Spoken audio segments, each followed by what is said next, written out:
FLN निष्ठा प्रशिक्षण 3.0 में आपका स्वागत है। मॉड्यूल 11 प्रश्नोत्तरी, जिसमें आपको मिलेंगे 20 में 20 सही आंसर। आइए प्रश्न को शुरू करते हैं और देखते हैं आज का प्रश्न।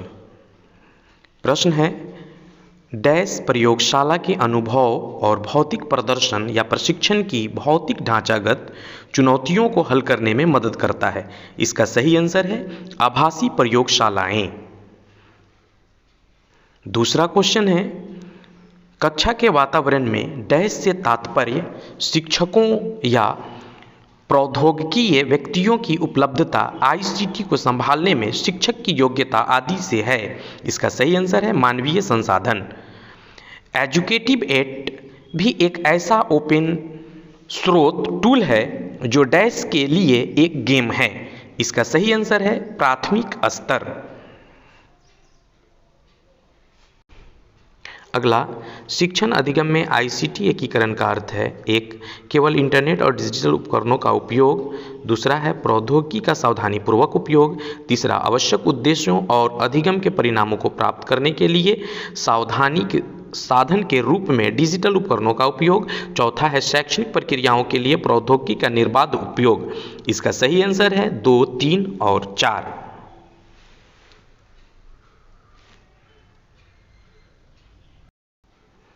अगला, डैश ऐसे वातावरण का विश्लेषण करता है जिसमें ICT सक्षम शिक्षण अधिगम प्रक्रिया संचालित होती है। सही आंसर है संदर्भ।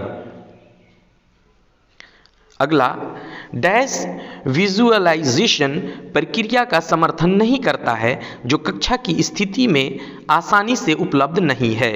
इसका सही आंसर है मुद्रित सामग्रियां। टॉक्स मैथ है। इसका सही आंसर है खेल।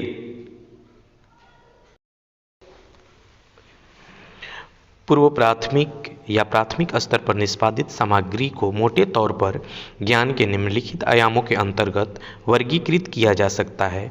इसका सही आंसर है तथ्यात्मक, संकल्पनात्मक, प्रक्रियात्मक, मेटाकॉग्निशन। अगला, यदि कोई स्कूल अपने छात्रों के वास्तविक अध्ययन समय को कम किए बिना दोहरी पाली प्रणाली अपनाता है तो उसे डैश कहा जाता है। इसका सही आंसर है क्षमता वृद्धि। निम्नलिखित में से कौन सा सत्य नहीं है? ICT शिक्षण सामग्री को होना चाहिए। इसका सही आंसर है सदैव उच्च भुगतान प्राप्तकर्ता बने रहे। ICT तकनीकी उपकरणों और संसाधनों का एक सेट है जो डैश द्वारा परिभाषित डिजिटल जानकारी का निर्माण, भंडारण और संचारण करता है। इसका सही आंसर है यूनेस्को। अगला, रचनात्मकता के लिए निम्नलिखित में से किस उपकरण का उपयोग किया जा सकता है? इसका सही आंसर है टॉक्स पेंट। अगला क्वेश्चन, डैश को विशेष आवश्यकता वाले बच्चों के मध्य अपनाया नहीं जा सकता है। इसकी सही आंसर है मुद्रित सामग्री।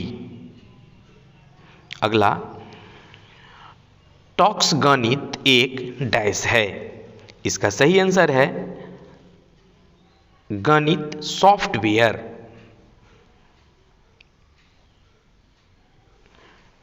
पूर्व प्राथमिक और प्राथमिक शिक्षा में ICT का अतिरिक्त उपयोग डैश होगा। इसका सही आंसर है शारीरिक रूप से हानिकारक। NEP 2020 वर्ष डैश तक प्राथमिक विद्यालय में सार्वभौमिक बुनियादी साक्षरता और संख्यात्मकता प्राप्त करने के लिए की सिफारिश करता है।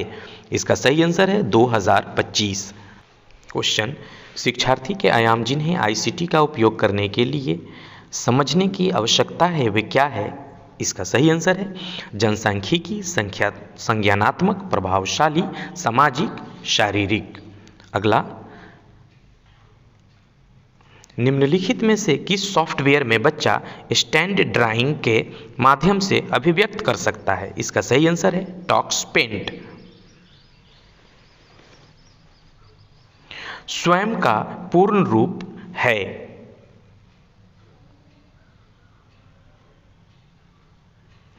Study webs of active learning for young aspiring minds. छात्रों को अधिगम गतिविधियों के लिए प्रेरित करना और प्रामाणिक, चुनौतीपूर्ण, बहुविषयक और बहुसंवेदी बनाना डैश का हिस्सा है। इसका सही आंसर है अधिगम की गुणवत्ता वृद्धि। सूक्ष्म स्तर इंगित करता है। इसका सही आंसर है वास्तविक कक्षा का वह स्थान जहां शिक्षण अधिगम होता है। आईसीटी व्यक्तियों से लेकर समुदायों तक सभी के लिए उनके आर्थिक और सामाजिक कल्याण में सुधार के अवसर प्रदान करता है और समाज में हाशिए पर स्थित लोगों को मुख्य धारा में लाना डैश का हिस्सा है। इसका सही आंसर है सामुदायिक संबंधों में उन्नति। अगला, पक्षियों, जानवरों और विभिन्न प्राकृतिक ऑडियो आदि की विभिन्न ध्वनियों को सीखने के लिए उपयोग किए जाने वाला डैश अधिक उपयुक्त संसाधन है। इसका सही आंसर है ऑडियो स्रोत। डैश स्तर पर निष्पादित सामग्री में पढ़ने, लिखने और अंक गणित के लिए तत्परता शामिल हो सकता है। इसका सही आंसर है पूर्व प्राथमिक या प्राथमिक शिक्षा। एनईपी 2020 के केंद्रीय क्षेत्रों में से एक बुनियादी साक्षरता और संख्यात्मकता है जो हमेशा से डैश का केंद्र था। इसका सही आंसर है पूर्व प्राथमिक और प्राथमिक शिक्षा। प्राथमिक स्तर पर डैश का उपयोग शिक्षकों द्वारा भागीदारी को प्रोत्साहित करने और आनंददायक तरीके से अधिगम को बढ़ावा देने के लिए किया जा सकता है। इसका सही आंसर है डिजिटल गेम। आईसीटी में तुल्यकालीन के साथ साथ अतुल्यकालीन सीखने के अवसरों की पेशकश करने की क्षमता है जो डैश में सबसे उपयुक्त है। सही आंसर है जीवन पर्यंत अधिगम बनाए रखना। निम्नलिखित में से किस मीडिया प्लेटफॉर्म का उपयोग प्रक्रियात्मक ज्ञान आयाम में वृद्धि के लिए नहीं किया जा सकता है? इसका सही आंसर है टेक्स्ट। बच्चे डैश के संपर्क में आने पर असुरक्षित स्थितियों में आ जाते हैं। इसका सही आंसर है हानिकारक और शोषक साइट। वास्तविक दुनिया के वातावरण का एक संवेदात्मक अनुभव है जहां वास्तविक दुनिया में स्थित वस्तुओं को कंप्यूटर द्वारा उत्पन्न अवधारणात्मक जानकारी कभी कभी दृश्य, श्रवण, हैप्टिक, सोमैटोसेंसरी और सूंघने संबंधित कई संवेदी तौर तरीकों को बढ़ाया जाता है। इसका सही आंसर है संवर्धित। डैश उपकरणों या मीडिया को एकीकृत करना तभी प्रभावी होता है जब इसका उपयोग सामग्री और शिक्षण अधिगम की विधि के साथ उचित रूप से किया जाता है। इसका सही आंसर है शिक्षा शास्त्र। ईसीसीई अधिगम के अनुभवों में प्रौद्योगिकी के क्रियान्वयन की प्रक्रिया को विभिन्न दृष्टिकोणों से देखा जा सकता है। ये डैश हो सकते हैं समष्टि स्तर, मध्य स्तर और सूक्ष्म स्तर पर। किसी शब्द के रिकॉर्ड किए गए उच्चारण की सही उच्चारण से तुलना करने की गतिविधि का अभ्यास कहाँ किया जा सकता है? सही आंसर है भाषा प्रयोगशालाएं। TPACK का अर्थ है technology, pedagogy and content knowledge. अगला, ICT का अर्थ डैश है। इसका सही आंसर है इंफॉर्मेशन एंड कम्युनिकेशन टेक्नोलॉजी। ई पाठशाला द्वारा विकसित एक पोर्टल और ऐप है। इसका सही आंसर है CIET NCERT। अगला, आईसीटी को एकीकृत करते समय विचार किए जाने वाला मापदंड निम्नलिखित है। इसका सही आंसर है सामग्री की प्रकृति, आधारभूत संरचना और मानव संसाधन।